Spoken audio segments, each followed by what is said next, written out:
সিফাত, হ্যাঁ 3-এর ক্ষেত্রফল নির্ণয়ের 1 নাম্বার অঙ্কটা পড়ো তো। সবাই পড়ো, দেখো মিলা ওর সাথে। 5 মিটার লম্বা এবং 80 সেমি চওড়া একটি ব্ল্যাকবোর্ড।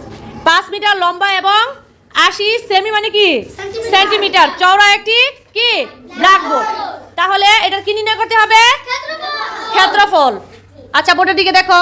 এবার বলো তো 5 মিটার লম্বা, লম্বা মানে কি দৈর্ঘ্য না প্রস্থ? দৈর্ঘ্য। আর চওড়া?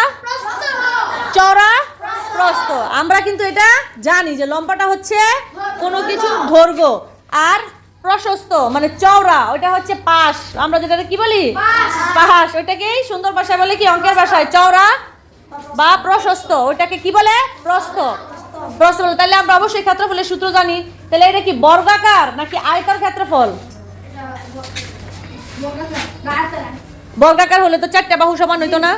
তাহলে এখানে যেহেতু 2টা বাহুর আলাদা আলাদা কি দেওয়া আছে, আলাদা আলাদা মিটার সেন্টিমিটার দেওয়া আছে, মানে বিপরীত বাহুগুলো সমান, তাহলে এটা কিসের ক্ষেত্রফল বের করতে হবে? আয়তের ক্ষেত্রফল বের করতে হবে। চলো তাহলে আমরা আয়তের ক্ষেত্রফল বের করি। এখানে কি দেওয়া আছে? দৈর্ঘ্য। দৈর্ঘ্য কত দেওয়া আছে? 5 মিটার।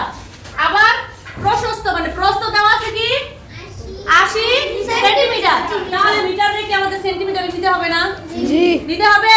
জি। তাহলে মিটারে যদি আমরা সেন্টিমিটারে দেই তাহলে আমরা কি জানি 1 মিটার সমান কত? 100 সেন্টিমিটার।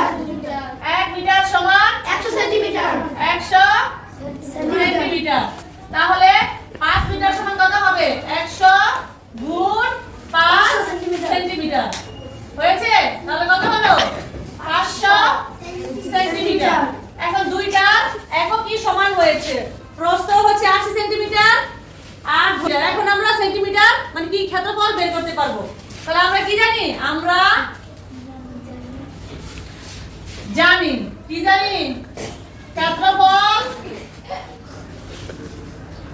সমান দৈর্ঘ্য গুণন প্রস্থ।